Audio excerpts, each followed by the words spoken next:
tayo guys, magluluto tayo ng hupi ng gabi o ugat ng gabi. Ang tawag ata dito sa parting Davao ay tangway.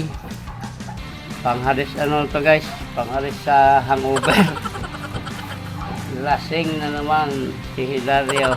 Gagawa tayo ng pantanggal ng lasing guys. Ewan ko yung kung nakakain na kayo nito, pero para sa akin ay masarap po ito.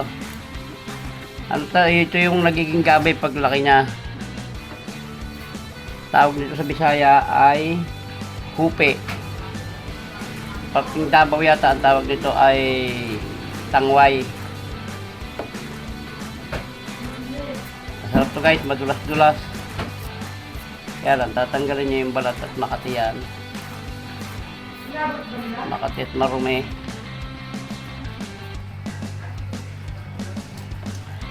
Guys, iluluto natin ito maya-maya. Lalagyan natin ng inihaw na tuyo. Tapos kamatis, sibuyas, kalamansi. Diyan natin ng mga 2 pirasong sili para may anghang.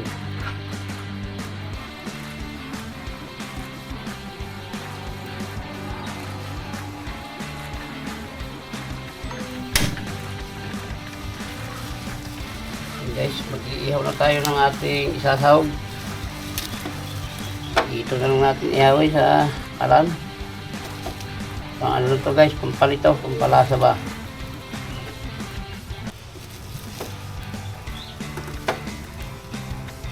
Ihaw natin para mas mabango. Mabango yung inihaw kaysa sa piprito. Something ano lang naman guys, dahil isasalang din naman natin yan sa tubig.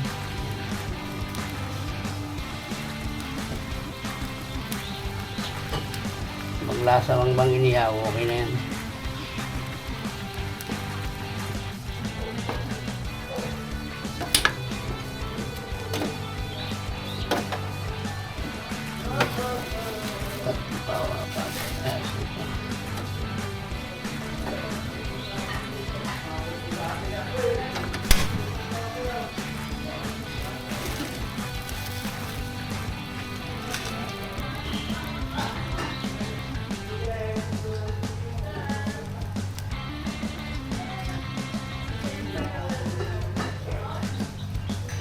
Ito guys, yung lulutuin natin. Yan. Apoyin na natin. Lalagyan natin guys ito na, ayan, meron na isang kamatis at saka sibuyas. Lalagyan natin ng kanyan ng kalamansi mamaya. Pero ilalagay na natin itong pagkulo, ilalagay na natin yung gabi or tangway or hupe. Ayan, pagkulo niya guys, ilalagay natin to. May dahon pa ito, may talbos pang kasama. Ayan, abang-abang lang para sa pagkulo. Ayan guys, lalagay na natin itong ating ugat ng gabi or hupe or tangway. Yan tawag dito guys.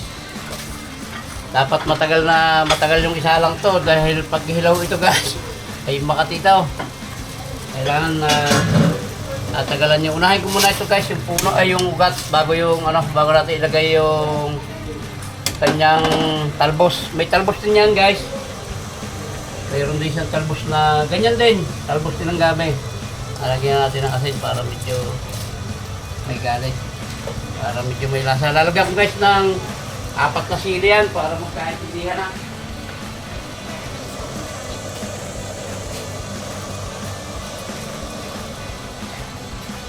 Yan. Pinayat ko na yung sili guys.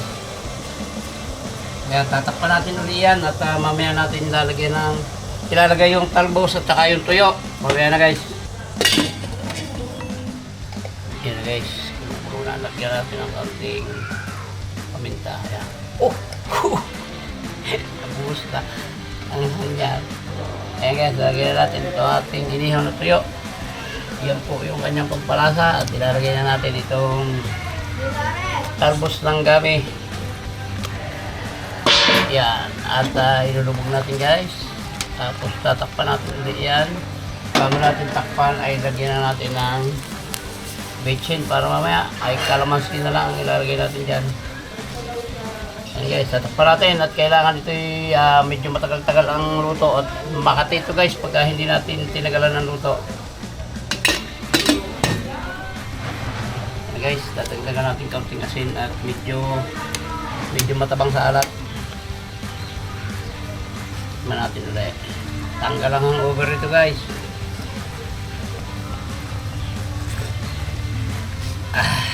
Sarap. Lalagyan natin mamaya yan bago natin patayin. Lalagyan natin ng kalamansi. Pagkalagay ng kalamansi, sabay patay na guys. Yan, maya pang konti at medyo ano pa yan, medyo hilaw pa. Dapat yung lutong-luto talaga siya dahil makatipo yan pag hindi masyadong luto. So yan, abangan nyo na lang guys at maluluto na yan. Yan na guys, luto na to. Ilalagay natin yung ating kalamansi. Sabay ano to guys, sabay patay na. At pag pinakulo nyo ng pinakulo yung kalamansi, nawawala rin po ang asim niya. Kaya ayan, muli po ay maraming salamat sa lahat po ng umabot sa dulo ng vlog na ito ng pagluluto ng ugat ng gabi or tangway. Ayan, maraming salamat po sa inyo. Hanggang dito na lang po. Merry Christmas po and advance Happy New Year. Mabuhay po kayo at mabuhay tayong lahat.